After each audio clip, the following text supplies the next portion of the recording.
When my son died, his widow blamed their 16-year-old daughter and chose bottles over her own child. I found my granddaughter alone, starving, wearing the same clothes for months. A decade later, she's a trauma surgeon. Then one night, her mother arrived at her ER, barely alive. She had 10 minutes to decide. Where are you watching from today? Drop your location in the comments below and hit that like and subscribe button. Let me take you back to how this nightmare started. 3 months earlier, David had called me from the hospital. "Mom, it's bad," he'd said, his voice weak from the cancer treatments. "Brenda's been drinking again, and she blames Emily for everything. Says if Emily hadn't been born, we'd have had more money, better insurance, a different life." My son was 38 years old, dying, and still trying to protect everyone from the truth about his wife. I'd driven down from Portland to Denver immediately, but David died 2 days before I arrived. The funeral was a disaster. Brenda showed up drunk, screaming at Emily that it was her fault David got sick from working too many jobs to support her. The poor child just stood there, tears streaming down her face, while her mother destroyed her in front of the entire congregation. After the service, I'd tried to talk to Brenda about Emily. "She needs stability right now," I'd said. "Maybe Emily could come stay with me for a while." Brenda's response still haunts me. "Take her then. I never wanted her anyway, one less mouth to feed." But when I went to pick Emily up the next morning, they were gone, disappeared without a trace. I spent 3 months hiring private investigators, checking schools, calling every family services office in Colorado. Nothing. It was like they'd vanished into thin air. Then last Tuesday, my neighbor Mrs. Patterson called. "Dorothy, there's a girl behind the Walmart who looks just like your David did at that age." My heart nearly stopped. I drove straight there, and that's when I saw her. My granddaughter, my brilliant, beautiful Emily, reduced to scavenging for food scraps. She was so thin I could see her ribs through that filthy sweater. Her once beautiful blonde hair was matted and dirty. But those green eyes, David's eyes, recognized me immediately. "Grandma Dorothy?" she whispered, and I thought my heart would break into a million pieces. I wrapped her in my coat and got her into my car. "Where's your mother, sweetheart?" Emily just shook her head and started crying. Through her sobs, I pieced together the story. After David died, Brenda had blown through the life insurance money in 6 weeks. Gambling, drinking, buying things for her new boyfriend. When the money ran out, she'd abandoned Emily in some fleabag motel and disappeared with whatever guy would pay for her drinks. Emily had been living on the streets for 2 months. 2 months. A 16-year-old child, alone, afraid, with no one to turn to. That night, as I watched her sleep in my guest room after her first real meal and hot shower in weeks, I made a promise. Emily would never be abandoned again. I didn't care what it cost me, what I had to do, or who I had to fight. This child was going to have the life David had wanted for her, but I had no idea that 15 years later, Emily would become a trauma surgeon. And I definitely couldn't have predicted that one night her mother would arrive at her ER, barely alive, forcing Emily to make an impossible choice. That night changed everything, but not in the way any of us expected. The social worker, Mrs. Henderson, sat in my living room with a clipboard and the kind of expression that said she'd seen too much tragedy in her 30-year career. "Mrs. Mitchell, Emily isn't legally your responsibility. Her mother is still alive, and until the state declares her unfit, you're essentially harboring a runaway." I poured myself another cup of coffee, trying to look calmer than I felt. "Mrs. Henderson, Emily's mother abandoned her in a motel and disappeared with her boyfriend. How much more unfit do we need? Without proof of abandonment or abuse, my hands are tied. We need documentation, witnesses, something concrete." She looked at Emily, who was curled up on my couch reading one of David's old books. "She seems healthy and well cared for now, but Brenda could show up tomorrow demanding her daughter back." That's exactly what I was afraid of. Brenda showing up drunk, causing a scene, dragging Emily back into chaos. What do I need to do to get legal custody? File for emergency guardianship. Document everything. Where you found her, her condition, any evidence of neglect. It'll take time, probably 6 months if Brenda doesn't contest it. Mrs. Henderson glanced at Emily again. "She's clearly bonded with you. That'll work in our favor." After she left, I sat Emily down for a conversation I'd been dreading. "Sweetheart, we need to talk about what happens if your mother comes back." Emily's face went pale. "She won't. She told me I ruined her life, and she never wanted to see me again." The matter-of-fact way she said it broke my heart. No child should ever have to repeat those words. "Well, just in case, we're going to make sure you're safe legally. But Emily, I need you to tell me everything that happened after your father died. Every detail, even the hard parts." For the next 2 hours, Emily told me stories that made me want to find Brenda and shake her until her teeth rattled. The nights Brenda came home drunk and screamed at Emily for looking like David. The weeks they lived on ramen noodles because Brenda spent the grocery money at the casino. The time Brenda brought home a stranger who tried to get into Emily's room in the middle of the night. "I started keeping a knife under my pillow," Emily admitted. "Mom said I was being dramatic, but I was scared all the time." She was 16 years old and had been sleeping with a weapon to protect herself from her mother's boyfriends. If that wasn't evidence of an unfit parent, I didn't know what was. The next morning, I enrolled Emily at Jefferson High School. The counselor, Mrs. Baker, looked at Emily's transcripts and whistled. "Straight A's, even during what I assume was a difficult period at home. This is exceptional, Emily. Have you thought about college?" Emily's eyes lit up for the first time since I'd found her. I want to be a doctor, like a real doctor who helps people. The determination in her voice reminded me so much of David at that age. He'd wanted to be a doctor too, but life had gotten in the way. Marriage, baby, bills, and eventually the construction job that probably exposed him to the chemicals that gave him cancer. Well, with grades like these, medical school is definitely possible, Mrs. Baker said. We'll need to get you involved in some extracurricular activities. Maybe some volunteer work at the hospital. On the drive home, Emily was quiet. Finally, she said, Grandma Dorothy, do you really think I could be a doctor? Mom always said I was too stupid for college. I pulled over and turned to face her. Emily Marie Mitchell, your mother was wrong about a lot of things, but she was especially wrong about you. You're brilliant, determined, and you have more strength at 16 than most adults have in their entire lives. If you want to be a doctor, we'll make it happen. That weekend, we went shopping for school supplies and clothes that actually fit. Emily kept touching everything, like she couldn't believe it was real. Grandma, this is too much money, she said when I bought her a winter coat. Sweetheart, this is what families do. We take care of each other. I didn't tell her I was spending my retirement savings, or that I'd already started looking for a part-time job to help with expenses. Emily's future was worth every penny. 6 weeks later, we got the call I'd been dreading. Brenda had surfaced, and she wanted Emily back. Brenda showed up on my doorstep at 10 o'clock on a Tuesday night, drunk enough to need the porch railing for support, but sober enough to be dangerous. Where's my daughter, Dorothy? I know you have her. I didn't open the door.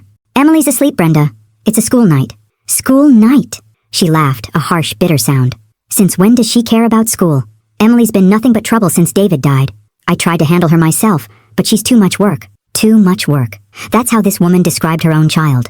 I kept my voice steady, though inside I was furious. Brenda, you abandoned Emily at a motel. She was living on the streets when I found her. I didn't abandon her. I left her with my cousin Marlene.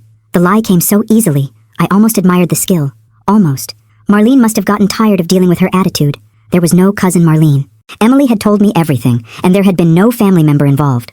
Brenda had simply packed her bags, taken the last of the insurance money, and left Emily with $30 and a note saying she was going to find herself. Brenda, Emily is settled here. She's doing well in school. Making friends. Why don't you get yourself help first? Then we can talk about visits. Visits? Her voice rose to a shriek. She's my daughter, not yours. David's dead, and that means I make the decisions about Emily. I heard footsteps behind me, and turned to see Emily at the top of the stairs. Still in her pajamas, but wide awake. The look on her face told me she'd heard everything. The fear in her eyes made me want to march outside and drag Brenda off my property by her bleached hair. Mom? Emily's voice was small, uncertain. Brenda pushed past me into the house before I could stop her. There's my girl. Come give Mama a hug. She held out her arms, swaying slightly. Emily stayed on the stairs. Mom, you left me. You said you never wanted to see me again. I was grieving, baby. I said things I didn't mean. But I'm better now, and I want us to be a family again. The performance was almost convincing. If I didn't know better, I might have believed the tears in Brenda's eyes were real. But Emily knew better too. Where are we going to live? Do you have an apartment? We'll figure it out together. Maybe stay with some friends until I get back on my feet. Translation. She had no place to live and planned to drag Emily from couch to couch until someone got tired of supporting them both. I want to stay here with Grandma Dorothy. I'm doing good in school, and I have friends here. Brenda's fake maternal act cracked. You've been poisoning her against me, she said, turning on me with surprising viciousness, filling her head with lies about what happened. The only lies Emily heard came from you. Brenda, I've never said a word against you that wasn't true. You can't keep my daughter from me. I'll call the police. Please do. I'm sure they'd be very interested in talking to you about child abandonment. I kept my voice calm, but my heart was pounding. I had no idea if the legal paperwork Mrs. Henderson and I had filed would be enough to protect Emily. Brenda must have realized she was on shaky ground because her tone shifted again. Look, Dorothy, I know this looks bad, but I've been in rehab. I'm clean now, and I want to make things right with Emily. If she'd been in rehab, it had been the shortest program in history. She'd been gone exactly 4 months, and that was nowhere near enough time for someone with her level of addiction to get truly sober. If you're serious about making things right, then you'll respect Emily's wishes. She wants to stay here and finish high school. After graduation, she can make her own decisions about your relationship. 2 years? Brenda's voice rose again. You want me to wait 2 years to get my daughter back? I want you to prove you're capable of being a mother before you disrupt Emily's life again. Brenda looked at Emily, still standing on the stairs like she was afraid to come down. Is that what you want, Em? To stay here with your grandmother instead of your own mother? Emily's voice was barely a whisper. Yes. The single word hit Brenda like a slap. For a moment, her face showed genuine pain. But then the anger returned, stronger than before. Fine. But this isn't over, Dorothy. Emily's my blood, not yours. And I'll get her back when I'm ready. She left, slamming the door hard enough to rattle the windows. Emily came downstairs and fell into my arms, crying. She'll be back, Emily whispered against my shoulder. I know, sweetheart, but next time, we'll be ready. The lawyer's office smelled like old leather and expensive coffee, neither of which helped my anxiety, as Harrison Mills explained exactly how precarious our legal situation really was. Mrs. Mitchell, the emergency guardianship petition has been approved temporarily, but Brenda can contest it at any time. If she shows up with a lawyer and proof of sobriety, a judge might rule in her favor. I'd already spent $3,000 on legal fees, money I couldn't really afford, and now he was telling me it might not be enough. What kind of proof would convince a judge that Emily should stay with me permanently? Documentation of abandonment, evidence of neglect, witnesses to Brenda's unfitness as a parent. The more concrete evidence we have, the stronger our case. Emily sat beside me, taking notes like she was studying for the most important test of her life. Which, in a way, she was. Mr. Mills, what if my mom gets a job and an apartment? Does that automatically mean I have to go back? Not automatically, but it would strengthen her case considerably. Emily, you're 16. In Colorado, the court considers your wishes, but they're not the deciding factor. The judge will do what they believe is in your best interest, which isn't always what you want. That night, Emily and I sat at the kitchen table making lists. People who had seen Brenda drunk and out of control. Neighbors who remembered the shouting matches. Anyone who could testify to Emily's condition when I found her. Mrs. Patterson saw me behind the Walmart, Emily said, writing carefully. And the manager, Mr. Rodriguez, might remember. He told me I couldn't sleep there anymore. What about your friends from your old neighborhood? Anyone who visited your house and saw how Brenda was living? Emily shook her head. He shook. Mom didn't let me have friends over after Dad died. She said she didn't want people judging our family. The isolation had been deliberate, I realized. Easier to hide the neglect if no one was around to witness it. 3 weeks later, Brenda made her next move. She showed up at Emily's school during lunch, clean and sober, with a folder full of official-looking documents. She'd somehow scraped together money, probably sold something or borrowed from whatever desperate person would lend to her, to hire a lawyer and buy respectable clothes. The school called me immediately. Mrs. Mitchell, Brenda Sullivan is here claiming she's Emily's legal guardian and demanding to take her home. She has what looks like court papers. My blood went cold. Don't let Emily leave with her. I'm on my way. I broke several traffic laws getting to Jefferson High School. In the principal's office, I found Brenda sitting across from Mr. Thompson, looking remarkably put together. Her hair was clean and styled. She was wearing a conservative business suit, and she had the kind of confident smile I hadn't seen from her in years. Dorothy, she said sweetly, I was just explaining to Mr. Thompson that there's been a misunderstanding about Emily's living situation. The papers she'd brought were real, a motion to dismiss the guardianship petition and restore her parental rights. She'd hired a lawyer, somehow found money for decent clothes, and was presenting herself as a reformed mother fighting to reunite with her daughter. Mr. Thompson, I need to see Emily immediately. She's in the nurse's office, he said carefully. She became quite upset when she heard her mother was here. I found Emily sitting on the cot in the nurse's office, crying quietly. Grandma Dorothy, she looks so different. What if the judge believes she's changed? Emily, people can change their appearance overnight. Changing who they really are takes much longer. I hugged her tight. We're going to fight this, but I need you to be strong. The hearing was scheduled for the following Friday. 4 days to prepare for a battle that would determine Emily's entire future.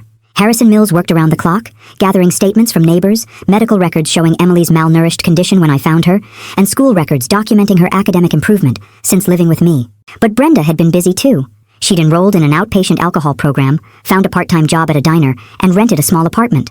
On paper, she looked like a mother who'd made mistakes, but was working hard to make amends. The night before the hearing, Emily couldn't sleep. I found her at the kitchen table at 2 a.m, staring out the window. Grandma Dorothy, what if I have to go back to her? What if she's really changed this time? I sat down beside her and took her hands. Emily, even if your mother has stopped drinking, it doesn't erase what she did to you. A parent's job is to protect their child, not abandon them when life gets difficult. But what if the judge doesn't see it that way? Then we'll deal with it. But sweetheart, I want you to know that no matter what happens, I will never stop fighting for you. Even if I have to wait until you're 18, I'll be here. Emily was quiet for a long moment. Then she said something that broke my heart and made me proud at the same time. I keep thinking about all the kids who don't have anyone to fight for them. After I become a doctor, I want to help them somehow. At 16, after everything she'd been through, Emily was already thinking about helping other people. That's when I knew for certain that whatever happened in court, this remarkable young woman was going to be just fine. The courtroom was smaller than I'd expected, and colder. Judge Patricia Walsh had the kind of steely gray eyes that suggested she'd heard every sob story and manipulation tactic in the book. Brenda sat at the plaintiff's table with her lawyer, looking like a concerned mother in her navy blue dress and pearl earrings. Harrison Mills had warned me that family court judges see cases like this every day. Bitter custody battles where both sides claim to be acting in the child's best interest. The key is showing the pattern of abandonment and neglect, not just isolated incidents. Brenda's lawyer, a sharp-faced woman named Linda Carter, went first. Your Honor, my client admits she made mistakes during a period of grief following her husband's death. However, Ms. Sullivan has sought treatment for her alcohol dependency. secured stable employment, and obtained suitable housing. She's prepared to provide a loving home for her daughter. Judge Walsh looked at Brenda. Ms. Sullivan, tell me about the period following your husband's death and your decisions regarding Emily's care.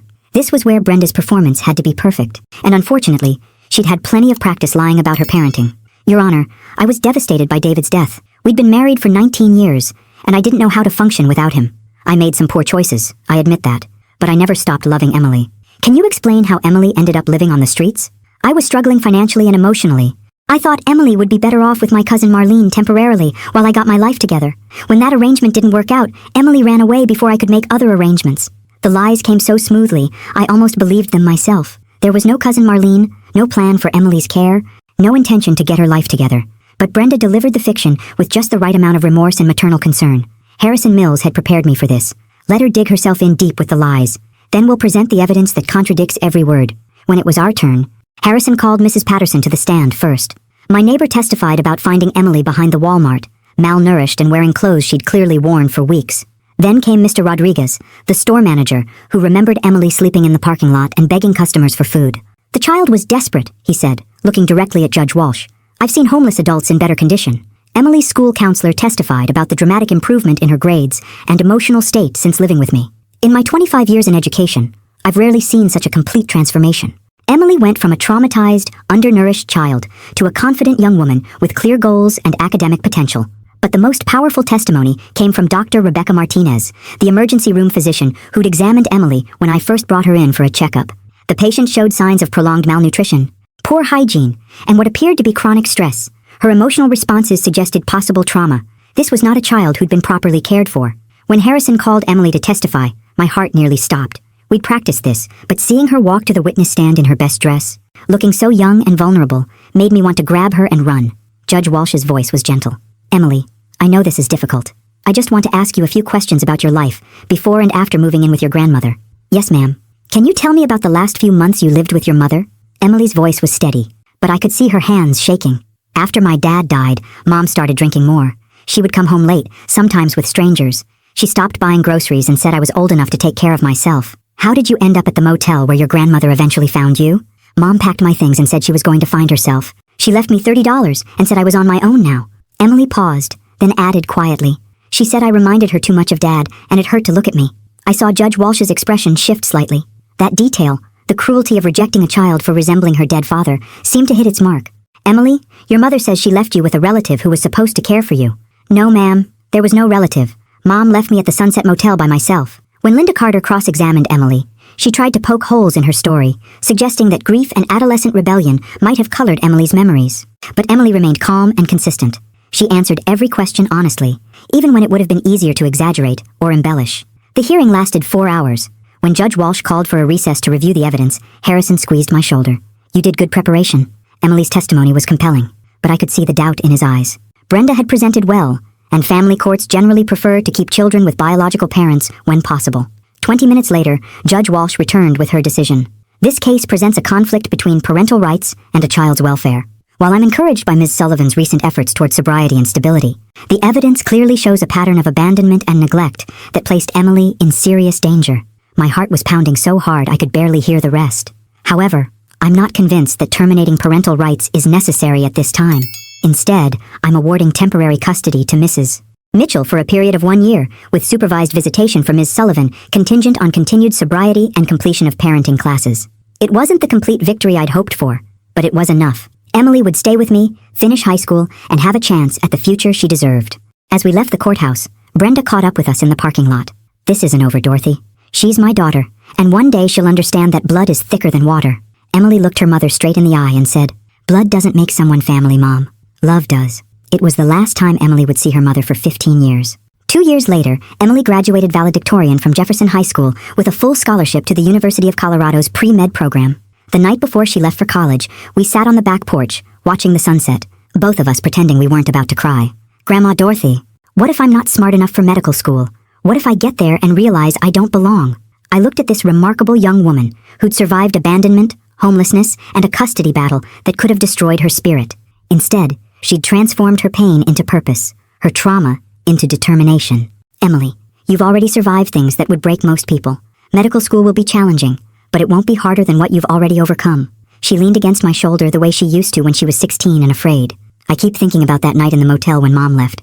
I was so scared and alone, but I also remember thinking that someday I wanted to help other people who felt that hopeless. And now, you're going to do exactly that. The first year of college was rough. Emily called me every Sunday, sometimes crying from exhaustion, sometimes frustrated by organic chemistry or physics. But she never once talked about giving up. By her sophomore year, she was thriving. Dean's List, research opportunities, and leadership positions in pre-med clubs. During winter break of her junior year, she announced her specialty choice. Trauma surgery, Grandma. I want to work in emergency medicine, helping people when they're at their most vulnerable moment. That's going to be emotionally difficult, sweetheart. I know, but maybe that's exactly why I need to do it.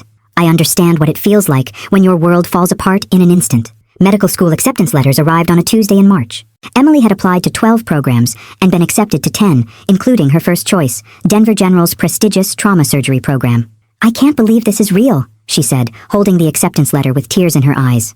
Sometimes I still feel like that scared 16-year-old behind the Walmart. Good. Don't ever forget her, Emily. She's the reason you'll be an extraordinary doctor. Medical school was brutal. 18-hour days, impossible exams, clinical rotations that pushed students to their physical and emotional limits. But Emily had an advantage her classmates didn't. She'd already learned how to survive when everything seemed impossible. Her surgery rotation confirmed what I'd always known. Emily had found her calling.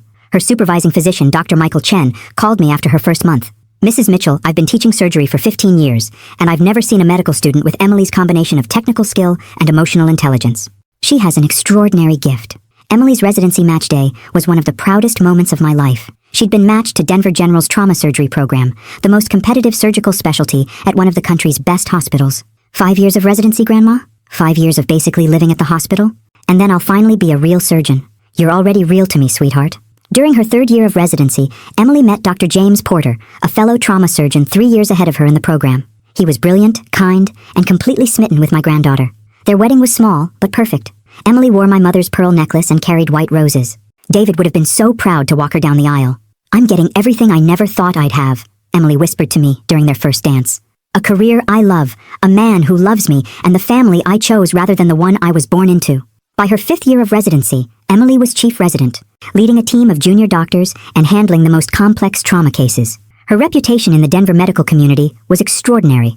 Patients asked for her specifically, and other doctors sought her consultation on difficult cases. The night she finished her residency, we celebrated at a quiet restaurant downtown.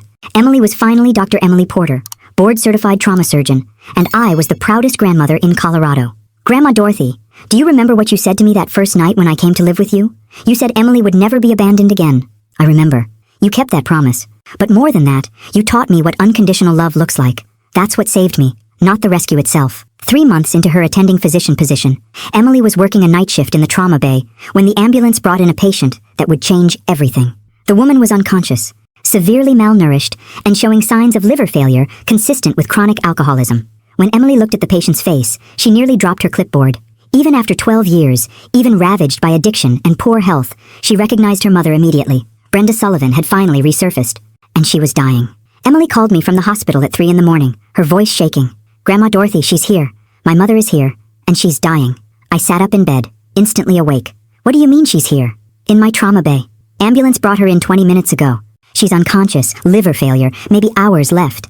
Emily's professional training was keeping her voice steady, but I could hear the shock underneath. I don't know what to do. First, you need to recuse yourself from her case. You can't be her doctor, Emily. I already called Dr. Martinez to take over. But Grandma, she looks so different. So old and sick. Whatever she's been doing for the past 15 years, it's destroyed her. I threw on my robe and drove to Denver General immediately.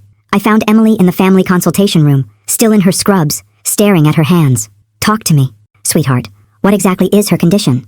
End-stage liver disease, probably from chronic alcohol abuse, severe malnutrition, dehydration, and what looks like complications from untreated diabetes. Dr. Martinez thinks she has maybe 6 to 8 hours if we don't intervene aggressively. And if you do intervene? Emily was quiet for a long moment. Maybe a few weeks, possibly months if she responds well to treatment. But Grandma, she'd need a liver transplant to have any real chance of survival, and given her history of alcoholism and current condition, she's not a candidate. The irony was devastating. Emily had become exactly the kind of doctor who could save lives. And the first life she couldn't save belonged to the woman who'd abandoned her. Have you seen her yet? Talked to her? She's been unconscious since they brought her in. But her belongings, what little she had, were in a garbage bag. Driver's license expired 5 years ago, address listed as transient. There was a photo of Dad in her wallet. And and a newspaper clipping about my medical school graduation. That detail hit me like a punch to the stomach.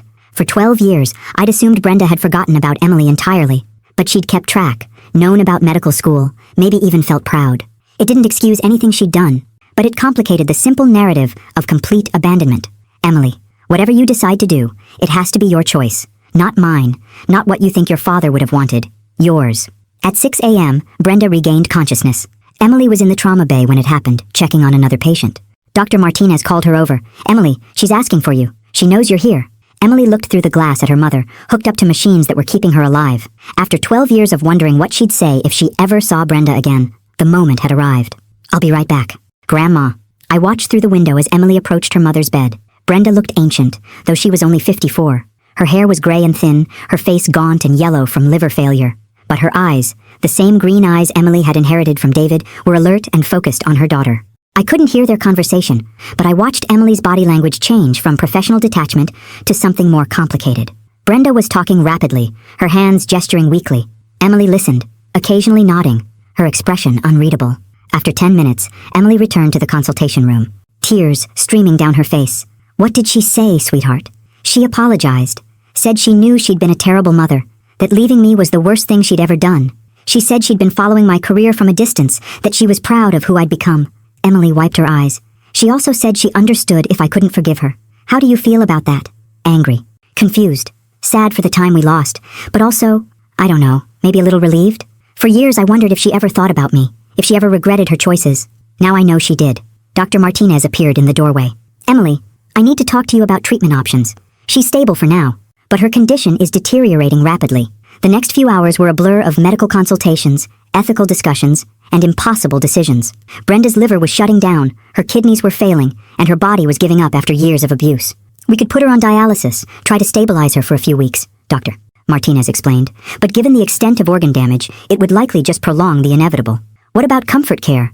We can manage her pain, keep her comfortable, and let nature take its course, based on her current condition, probably 24 to 48 hours. Emily looked at me, then back at Dr. Martinez. Can I have a few minutes to think? Of course, take all the time you need. That's when Emily made a decision that surprised everyone, including herself. I want to try the aggressive treatment. Not because I think it will save her, but because I need to know I did everything possible. Emily, are you sure? After everything she put you through? Emily was quiet for a moment. Then she said something that showed me exactly what kind of person she'd become. Grandma Dorothy. She was a terrible mother, but she's still a human being who's dying alone. I became a doctor to save lives, not to judge which lives deserve saving. That night, Emily worked alongside Dr. Martinez to stabilize her mother. Dialysis, blood transfusions, medications to support her failing organs. It was a long shot, but for 48 hours, it seemed to be working. On the third day, Brenda had a moment of clarity that would change everything. Emily, I need to tell you something before it's too late. Brenda's voice was weak, but her eyes were focused and alert for the first time since she'd arrived. About your father's death, about why I really left you.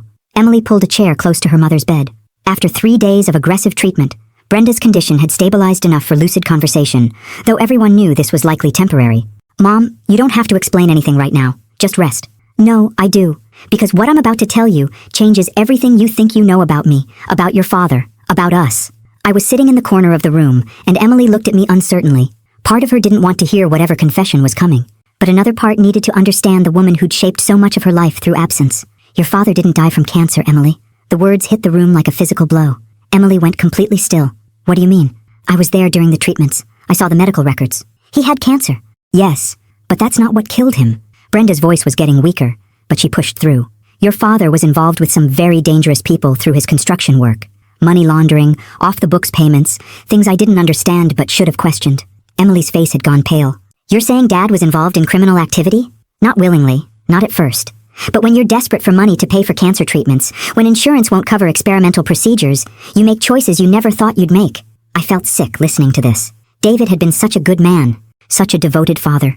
The idea that desperation had driven him into criminal activity was heartbreaking. David borrowed money from the wrong people to pay for treatments.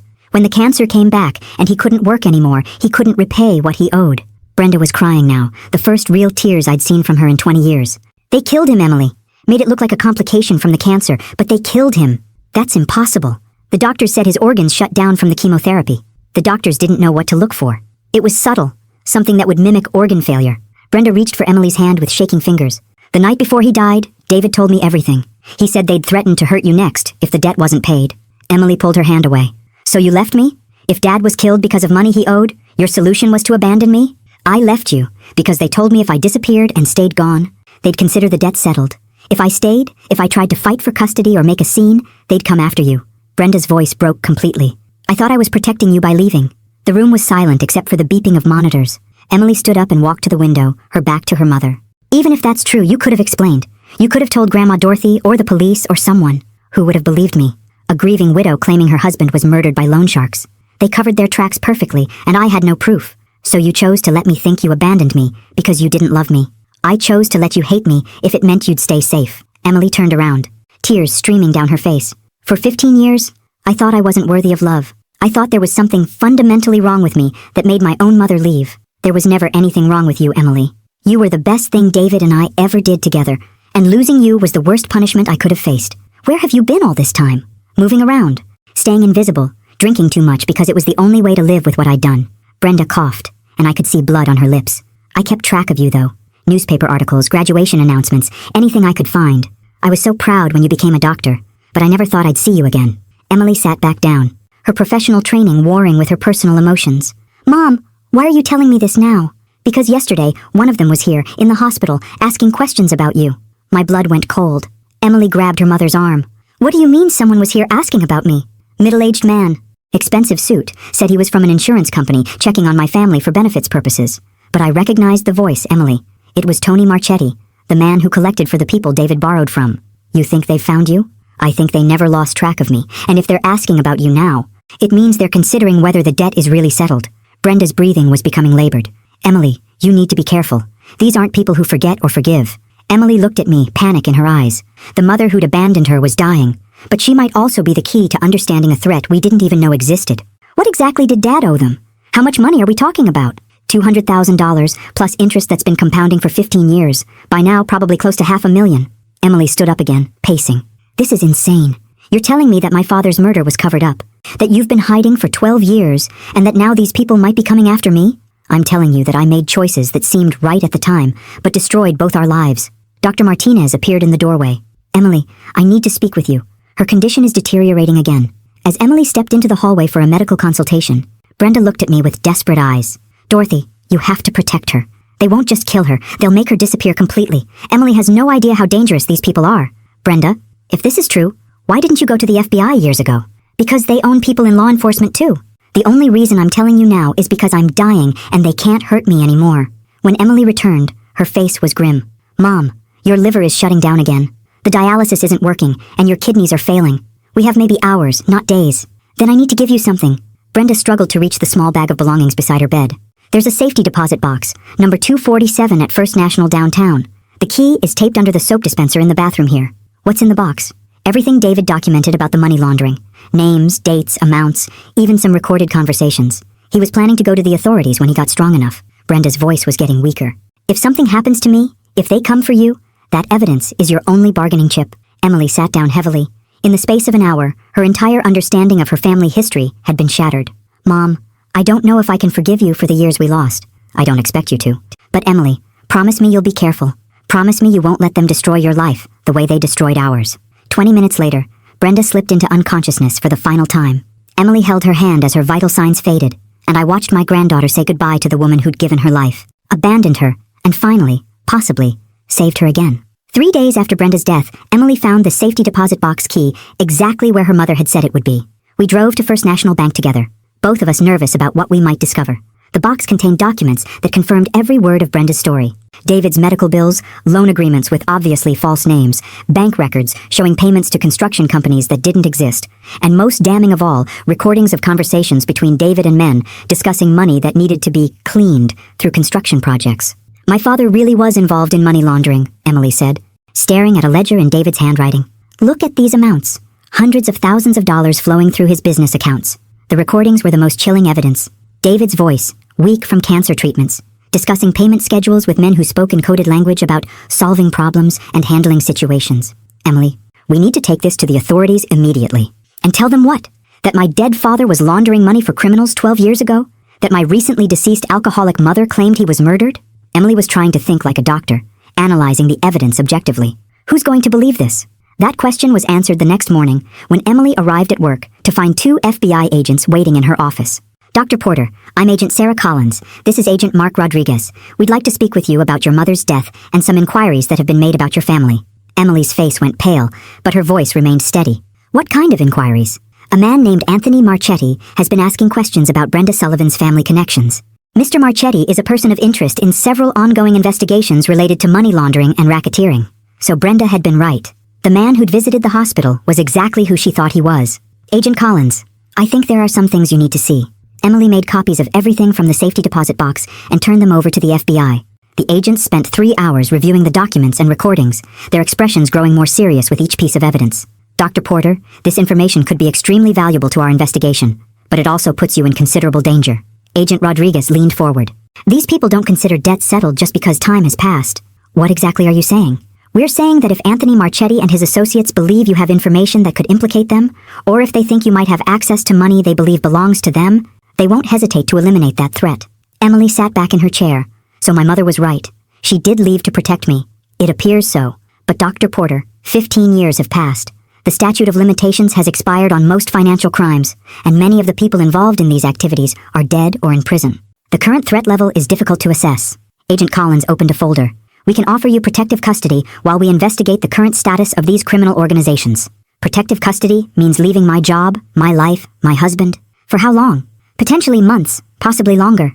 Emily looked at me, then back at the agents. There has to be another option. We could arrange surveillance, monitor your activities, and hope nothing happens. But Dr. Porter, these people have already demonstrated they're willing to kill to protect their interests. That night, Emily and James sat at their kitchen table, discussing options that all seemed impossible. Leave everything they'd built together and disappear into witness protection, or stay and hope that 12-year-old crimes wouldn't catch up with them. Whatever you decide, I'm with you, James said, holding Emily's hand. But sweetheart, you've worked too hard to build this life to let criminals destroy it. What if staying gets us both killed? What if running means they win? Emily was quiet for a long time. Finally, she said, I want to stay and fight. I want to use Dad's evidence to help the FBI put these people away permanently. The next morning, Emily called Agent Collins. I want to cooperate fully with your investigation. No protective custody, but I'll wear a wire, set up meetings, whatever you need. Dr. Porter, that's extremely dangerous. We're talking about organized crime figures who've killed before. Agent Collins, I spent 2 months living on the streets when I was 16. I survived that. I survived medical school. I survived losing both my parents. I'm not going to let fear control my life now. The plan they developed was both simple and terrifying. Emily would continue her normal routine while wearing recording equipment. If Marchetti or his associates approached her, she'd try to get them to admit to David's murder or reveal information about current criminal activities. The key is making them believe you're not a threat, Agent Rodriguez explained. Let them think you're just a doctor who inherited some old papers and doesn't understand their significance. 2 weeks later, the trap was set. Emily was leaving the hospital after a long surgery when a black sedan pulled up beside her in the parking garage. Dr. Porter? Tony Marchetti. I knew your father. Maybe we could talk. Emily's heart was pounding, but she kept her voice steady. I'm sorry. I don't know who you are. Your mother never mentioned me? We had some business dealings with your dad before he passed. This was it. The moment that would determine whether the evidence David had gathered 12 years ago would finally bring justice, or whether Emily would become another casualty in a war she'd inherited from her parents. What kind of business dealings, Mr. Marchetti? The kind that don't just disappear when someone dies, Dr. Porter. The kind that get passed down to family members. Emily got into the car, knowing it might be the last decision she ever made. Your father was a smart man, Dr. Porter, but he made some very stupid choices. Tony Marchetti drove through downtown Denver like he owned the city, which, given what Emily was learning, he probably did in many ways. The recording device Agent Collins had hidden in Emily's medical coat was capturing every word. But that wouldn't help if Marchetti decided she was too dangerous to leave alive. Mr. Marchetti, I'm not sure what you're talking about. My father died of cancer 12 years ago. Right, cancer. He laughed, but there was no humor in it. That's what it said on the death certificate anyway. Amazing what cooperative doctors will write when they're properly motivated. Emily's blood went cold. He was confirming everything Brenda had told her. Are you saying my father didn't die from his illness? I'm saying your father borrowed a lot of money to pay for treatments that weren't covered by insurance. When he couldn't pay it back, we had to protect our investment. They were driving toward the warehouse district now, away from populated areas. Emily tried to keep her voice calm. How much money are we talking about? $200,000 principal, plus 15 years of compound interest at 30% annually. By my calculations, your family owes us approximately $800,000. The amount was staggering, but Emily forced herself to focus on getting more information. Mr. Marchetti, I'm just a doctor. I don't have that kind of money.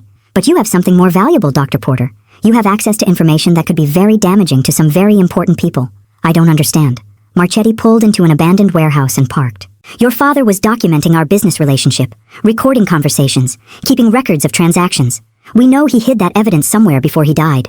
Emily's heart was racing, but she realized this might be her only chance to get the full truth. Even if that's true, what makes you think I know where it is? Because your mother showed up after 12 years of hiding, and 3 days later, you cleaned out her safety deposit box. They'd been watching her. The FBI surveillance hadn't been enough to protect her from people who'd been planning this confrontation for weeks. The box was empty except for some old photos and my father's wedding ring. Marchetti turned to face her, and Emily saw the cold calculation in his eyes. Dr. Porter, I'm going to be very clear about your situation. You have information we need, and we have the ability to make your life very unpleasant if you don't cooperate. What exactly do you want from me? Every document, every recording, every piece of evidence your father collected. In exchange, we'll consider his debt settled and leave you alone. Emily pretended to consider the offer. And if I refuse? Then you'll have a tragic accident. Maybe a car crash on your way home from work. Maybe a drug overdose after someone breaks into your house. These things happen to doctors more often than people realize. The threat was clear and specific, but Emily had spent 12 years learning how to be stronger than her circumstances. Mr. Marchetti, there's something you should know about me. I've been through things that would destroy most people, and I'm still here. Threatening me isn't going to get you what you want. Is that right? That's right. Because I don't have your evidence, I didn't take anything from my mother's safety deposit box, and even if I did, I wouldn't give it to you. Marchetti's face darkened. Dr. Porter, you're making a very serious mistake. No, Mr. Marchetti, you made the mistake. You killed my father. You destroyed my mother's life. And you orphaned a 16-year-old girl. Now you want me to help you cover up your crimes. Emily reached into her coat and pulled out her phone, showing him that she'd been recording their entire conversation. But the really big mistake you made was confessing to murder while I was wearing an FBI wire. The warehouse doors burst open, and 6 federal agents surrounded the car with weapons drawn. Agent Collins yanked Marchetti out of the driver's seat, while Agent Rodriguez secured Emily. Anthony Marchetti, you're under arrest for conspiracy to commit murder, racketeering, money laundering, and threatening a federal witness. As they handcuffed Marchetti, he looked at Emily with pure hatred. This isn't over, Dr. Porter. Yes, it is, Emily said calmly. It's been over for 15 years. You just didn't know it yet. 6 months later, Emily sat in federal court watching Tony Marchetti receive a life sentence for David's murder and dozens of other crimes. The evidence David had gathered, combined with Emily's recorded confession, had dismantled an entire criminal organization. Your father would be proud, Agent Collins told Emily after the sentencing. His documentation was key to solving cases we'd been working on for years. That evening, Emily and I sat on my back porch, watching the sunset like we had so many times before. Grandma Dorothy, do you think Mom really left to protect me? Or was that just something she told herself to feel better about abandoning me? I'd thought about this question for months. Emily, I think people can do the right thing for complicated reasons. Your mother made terrible choices, but in the end, her information helped you finish what your father started. I used to think becoming a doctor was about saving lives. Now I understand it's about more than that.